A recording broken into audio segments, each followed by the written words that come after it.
Guys, autofanatic. I'm going to show you a pretty cool video today on something I'm doing for work. And if you guys aren't familiar with mid-century modern design and what these chairs are, these are original Werner Panton chairs. This chair was designed by a famous designer, Danish designer in 1960, and then it was manufactured by a company called Vitra, and this was the first chair that was manufactured out of injected molded plastic for its time. It is actually a design icon, and it's received numerous awards and international praise all over the world. This chair is in the Museum of Modern Art. It's in galleries all over the world, and it's pretty much a prominent fixture in 20th century design. So these chairs are totally been trashed. They're old, they're from the 1960s. And the white one and the green one haven't been touched, and I'm going to get the camera off and I'm going to show you how trash they are.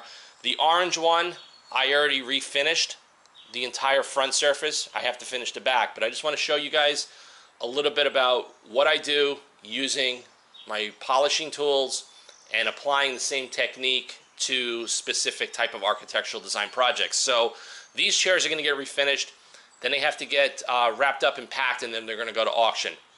So I don't know what they're going to be worth, probably several thousands of dollars per chair, but just want to show you guys a little bit about what we're doing.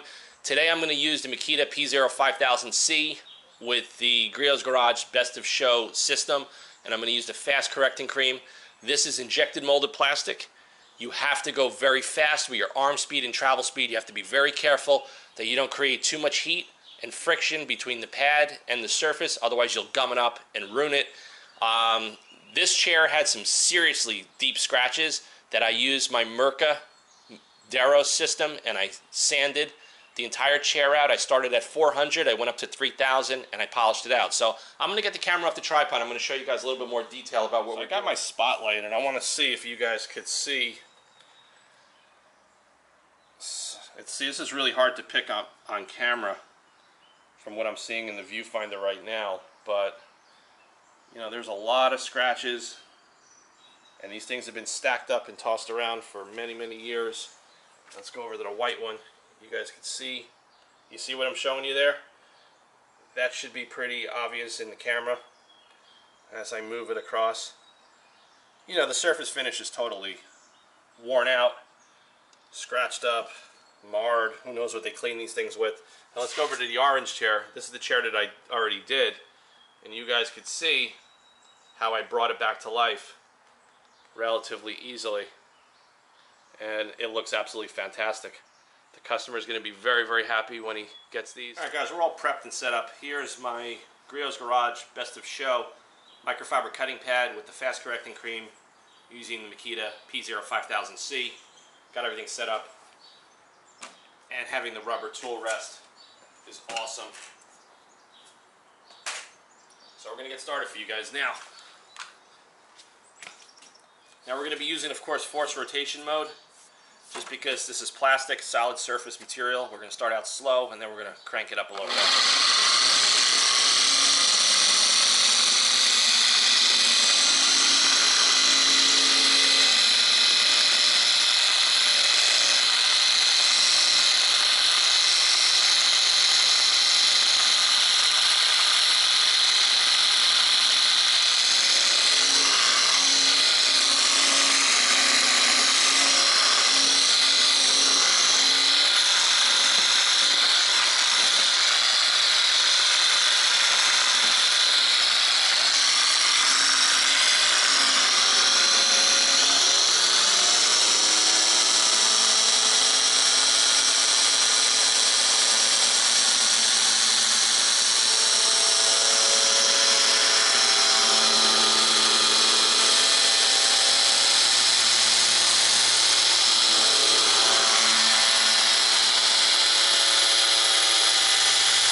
Make the towels. Now you can see the little bit of a milky substance. What I do when I work on composites and plastics, I always mist the cutting pad, and it actually helps reduce heat and possibly gumming of the finish. And that's also a good test if you're not sure what you're working on, to do that just as a precautionary measure, because like I said, these are ejected molded, these are old, and you know, over time plastic does degrade, especially the finish. So far that one pass brought this thing really back to life. There's a couple of spots I'm going to hit with some 3M Tri-Zack. Alright guys, so I got my flexible sanding block with some 3M Tri-Zack, and I'm going to go in there, like I'm showing you here. And we're just going to, and as far as lubricant, I'm using the Chemical Guys V007. I saturate the Tri-Zack with a little bit of water. And this is 3000 grit. And I'm going to go all along the top here as well, just because that's where there's a lot of scratches. Now these chairs are light and they're hard to hold down, so I have them on my foam squares, and that really, really helps a lot. Okay, so that's that. So let's see how that worked. Yeah, so that actually got all of those scratches out, and instead of sitting there for a prolonged period of time with a cutting pad, you're going to want to go and hit that surface and resurface it with something like a Tri-Zack or any kind of color sanding, because if you go and you keep the pad and the rotation of the material too long, you're going to actually mar and melt and cause the surface to start to reactivate, and you're going to have a bigger problem on your hands.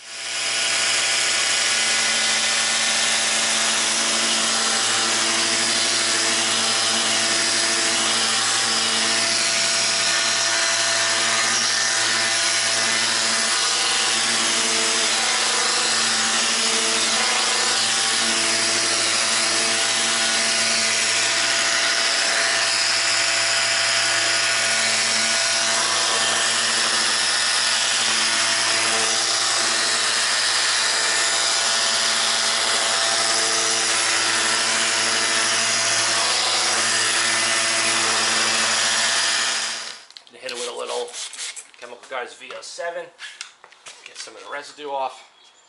We're going to see how we did. And right away, I'd say we're 95% there. But we really brought this chair back to life. Now, on the edge here, I don't know if you guys can see it, there's some white scuffing. Take the 3M Tri-Zack again and go over it. It's gone.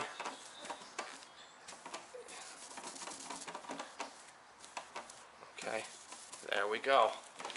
That's it. So guys, I'm going to work this chair for a little bit longer, and I'm going to turn the camera back on when I'm done, and hope the camera could pick up the before and after, but you guys could see already the level of gloss intensity that the chair has, and all the scratches and everything is coming along. Got a couple of little scratches over here we're going to have to hit with the Tri-Zack again, and I'll actually do that right now. And that's the beauty about understanding how to use correction tools, rotary tools, DA tools, whatever you're using, because I apply a lot of my technique and my background into doing really cool stuff like this. I mean, working on cars is, to me, is easy. This is hard. Now you're working with very expensive, modern, contemporary art. They're very hard to hold. They're very hard to handle. It's not the easiest to bend down and do all of this stuff. It's actually very challenging, but I enjoy it. I totally love doing this stuff. I get paid a lot of money to do it as well. So, like I said, let me turn the camera back on when I'm done. Otherwise, this video is going to be 2 hours long, because this is a very lengthy and tedious process. And I'll show you guys when I'm all finished. Here we are on the bottom of the chair, guys. This whole area was completely trashed. Most likely a lot of shoes and feet step on this when you got debris It's all scratched up. So I'm just going over the entire surface with my flexible sanding sponge with some 3M 3000 Tri-Zack, and then I'm going to switch it over to 5000, and I'm using the Chemical Guys V07 as my lubricant here because it just works really, really well, and that's another reason why I use a lot of this stuff. And I just spray it on and then I go to work. It really breaks down the surface tension and works a lot better than using soapy water that I found, because soapy water sometimes creates a little bit more tension between the surface and you can't get as smooth of a pass. And this just seems to work better for me and for the stuff that I work on.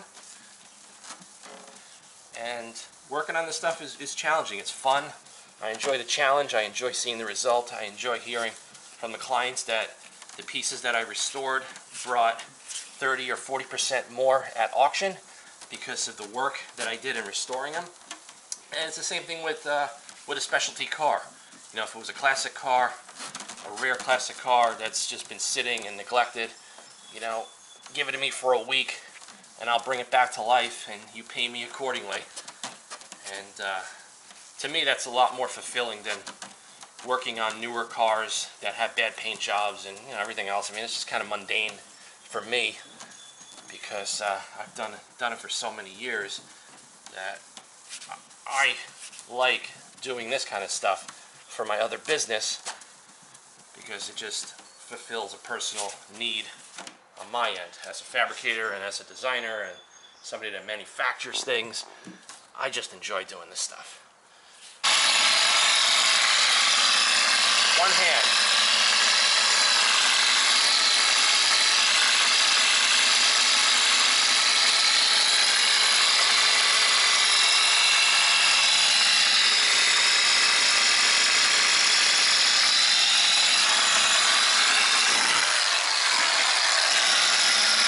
So I'm holding the chair with the other hand.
And that's what I like about the tool, is that it's got good maneuverability.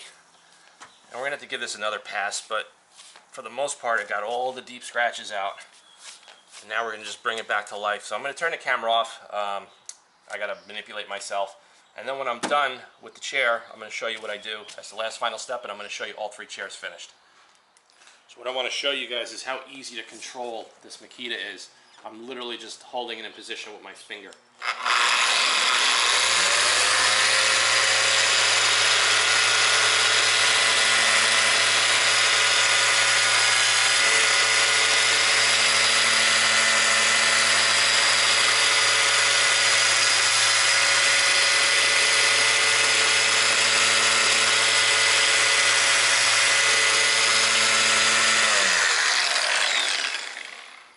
Absolutely an awesome tool.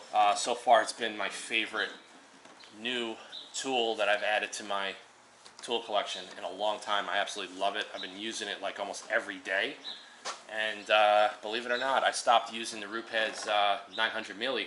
I gave it to one of the guys that does some work for me, and he's using it. I just think the Makita is easier to control, a bit smoother. I like the switchability of the dual modes. It just feels better in my hands for this type of stuff that I'm doing. As far as maneuverability, the Rupes has a much bigger footprint, and for me, that poses a little bit of an issue.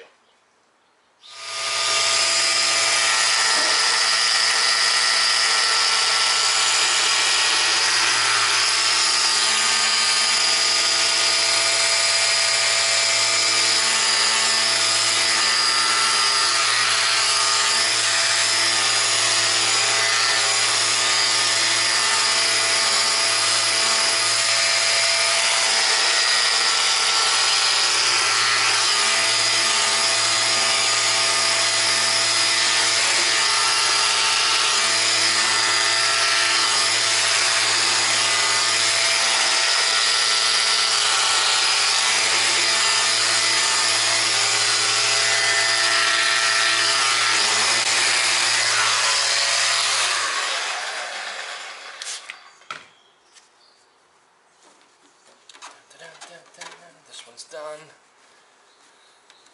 Wow, came out awesome.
So guys, hope you guys enjoy this content that I'm bringing you. Even though it's not correlated, it somewhat is in regards to surface correction, paint correction, all that good stuff. The Makita P05000C, love the tool. I love the versatility, love the weight. I've been using this thing every day. I'm no longer using the Rupes 900. I gave it to one of the guys that does some work for me. I like this. It's a little bit more maneuverable, smoother, easier to do the stuff that I'm working on here with architectural refinishing. These are the Boss correcting creams.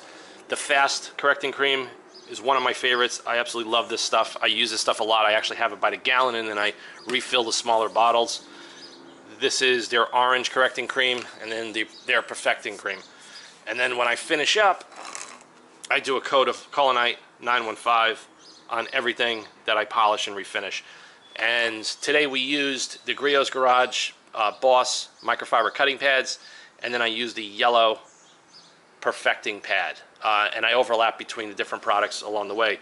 I used 3M Tri-Zack 3000 and 5000 on a auto body flexible hook loop back sanding sponge, and then I used the Griots Garage PFM wax removal towels and a cheap microfiber towel to go over, you know, the areas that needed to be touched up. And then I used the Chemical Guys VO7 as the lubricant to do the color sanding with the Tri-Zack. It just works better than soap and water. It works great for clay barring stuff, you know, if you're going to do clay finishing and whatnot. I just like it better. It works better, less residue, less surface tension, and it gives you a much more uniform finish, especially when you're doing, you know, overlapping panels and everything else. These things were pretty hard to do because the shape of them, the weight of them, the compound and concavity of the shape and the undercuts of the design, and then you have, you know, the oscillating tool. It's a little bit of legwork, but you know, it's like I said, this is what I'm good at, and I just wanted to show it to you guys, just for some interesting content, because You know, a lot of guys out there to have some tools, you know, practice on some solid surface, get a hang for it before you jump onto a vintage car or something that you really can't correct unless you damage it and bring it to the body shop. So hope you guys like this content, like the video. I'll post a link to this this buffer and the Griots polishing system. Spend the money. It is outstanding. You are not going to look back. Mark my words on that. I've been using it from everything from automotive, architectural, solid surface, from stainless steel, aluminum, bronze, you know, injected molded plastic, polycarbonate, you name it. I've been using it. I love it. The tool is absolutely awesome. You guys could see how easy it was to control in the video. So questions, comments, post them below. See you guys soon. autofanatic@yahoo.com. Take care.